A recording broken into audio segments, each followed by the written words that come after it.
बिहार में बहुत सारी चीज़ें बदली है और बदलना जरूरी भी है, बदलाव जरूरी है।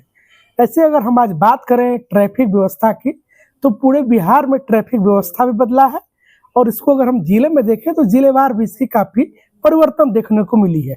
चाहे वो जाम की समस्या हो, कहीं ऐसा भी हुआ है जहाँ जाम लगा करता था वहाँ आज स्थिति ये है कि वहाँ रोडें चौड़ीकरण हो गई है, वहाँ अतिक्रमण मुक्त हो गया है। और कहीं ऐसे भी है जहाँ रोड चौड़ी हुआ करती थी लेकिन फिर भी वो अतिक्रमण के घेरे में आ गई है।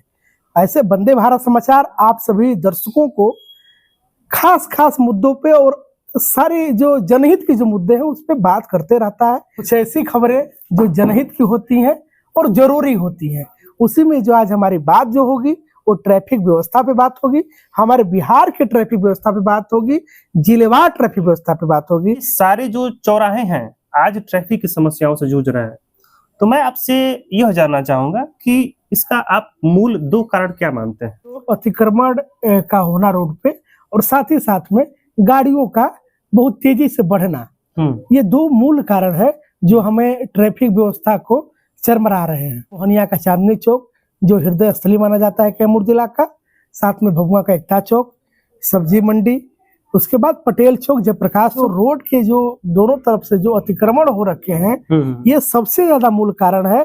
और एक तो ये भी कारण है कि रोड का न बढ़ना, आबादी बढ़ती जा रही है लेकिन रोड का निर्माण नहीं हो रहा है, इसका मूल कारण ये भी एक मान सकते हैं हम।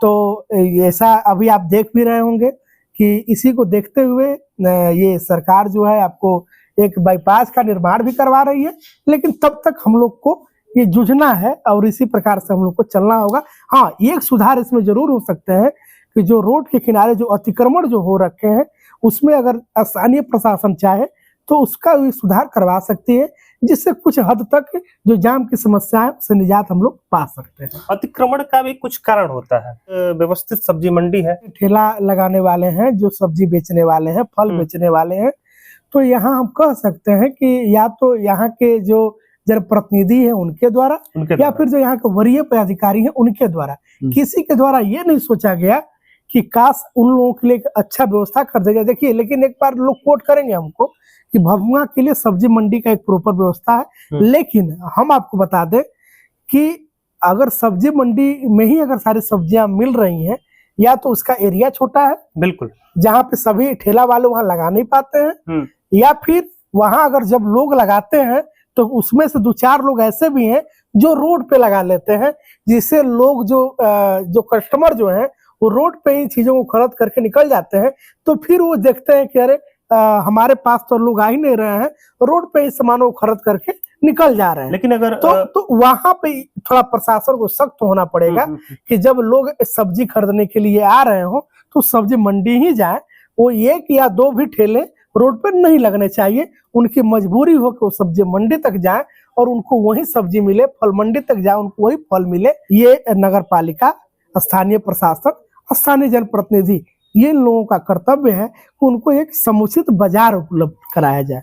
पार्किंग की उचित व्यवस्था न होने के कारण वो भी लोग कहीं रोड पे गाड़ियां खड़ी कर देते हैं, जिसके चलते जाम लगना स्टार्ट हो जाता है। बिल्कुल, पार्किंग की व्यवस्था की अगर हम बात करें तो अगर हम एकता चौक पे अगर जाम लगता है तो ये हम लोग के लिए दुर्भाग्य है, क्योंकि एकता चौक पे जो एक स्थान जो जगह है, जो सुलभ शौचालय के जो पास का जो जगह है, वो हमें लगता है कि वो जो जगह है वो काफी एनफ है हमारे पार्किंग के लिए।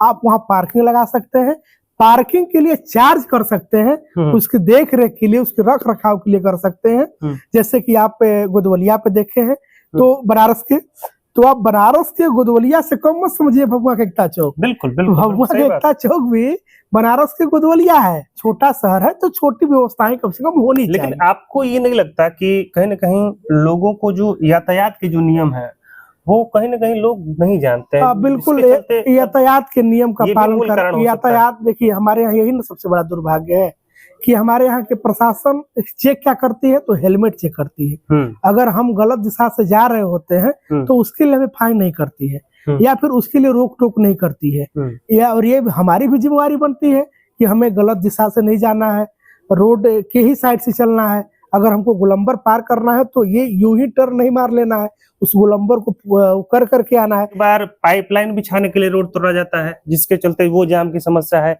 फिर दूसरी चीजों को करने के लिए फिर उसी रोड को तोड़ा जाता है।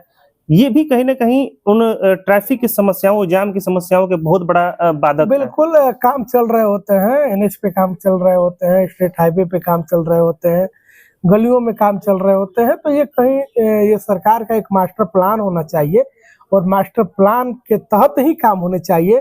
अगर ऐसा काम अगर नहीं होता है तो वही सरकार के और कहें तो यहाँ के लोगों की कुछ चीजें दर्शाती हैं कि आप कितने जागरूक हैं अपने कामों के प्रति। आप अपने मकान को जब बनवाते हैं तो क्या करते हैं, आप जब अपने मकान को बनवाते हैं सही बात। तो उसी समय आप वायरिंग करवा लेते हैं, उसी समय प्लम्बरिंग वाला काम करवा लेते हैं। ऐसा तो नहीं करते हैं कि पूरा मकान बन गया उसके बाद आप ये प्लास्टर करवा लिए, पुट्टी करवा लिए, उसके बाद आप चलते हैं दीवार तोड़वाने के लिए और दीवार तोड़वा कर उसके बाद आप काम करते हैं, प्लम्बरिंग का काम करते हैं और आप इलेक्ट्रिसिटी का काम करते हैं। ऐसा तो करते नहीं है। तो आप अपने मकान बनवाने के लिए मास्टर प्लान का खासा ध्यान रखते हैं और जब सरकार की चीजों को करना होता है, रोड बनवाना होता है, तो उसके बाद में आपका दिमाग कहाँ चला जाता है, हमको यही नहीं समझ में आता है। हमें इसके निदान पर भी बात करना जरूरी होगा क्योंकि वही निष्कर्ष होगा हम लोग का। बिहार में ट्रैफिक व्यवस्था जो है वो चरमराई हुई है।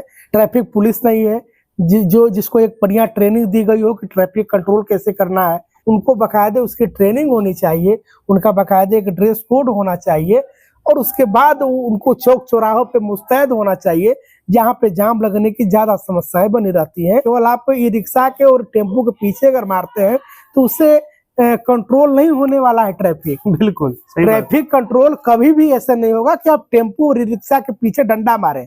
आपको पहले उससे संबंधित जानकारी लेनी होगी, उससे संबंधित पहले आपको ट्रेनिंग लेना होगा। आपकी ट्रेनिंग बिहार पुलिस की हुई है ना कि आपकी ट्रेनिंग ट्रैफिक पुलिस की हुई है। यहाँ के जो वरीय पदाधिकारी हैं वो आप ट्रैफिक पुलिस के ट्रेनिंग के लिए आपको राइड करें और आप वहां तक जाएं और ये चीजें काम हो। मूल चीज ये है रोड को अतिक्रमण से मुक्त करना होगा। तीसरा चीज रोड को बढ़ाना होगा, रोड का नवीकरण करना होगा। चौथा चीज कि यहाँ पे जो ठेला जो भी लगाने वाले, जो रोड के किनारे वाले लगाने वाले जो दुकानदार है उनको एक समुचित बाजार देना होगा। जितनी बौद्धिक क्षमता थी हमने अपने बातों को रखा। अगर आप चाहते हैं कि नहीं कुछ और भी चीजों से वो करने से अगर ट्रैफिक व्यवस्था में सुधार हो सकती है जिसको आप एक सलाह के रूप में दे सकते हैं तो आपकी सलाह में सहर्ष स्वीकार है। आप सलाह कमेंट बॉक्स में दे सकते हैं और आप लोगों को ये खबर कैसे लगी आप लोग जरूर कमेंट बॉक्स के माध्यम से हमें बताएंगे, हमें बहुत अच्छा लगेगा। और खबर अगर अच्छी लगेगी तो आप उसको शेयर जरूर कर दीजिएगा। दीजिए इजाजत, मिलते हैं हम लोग फिर किसी नेक्स्ट वीडियो में, तब तक के लिए बहुत बहुत धन्यवाद।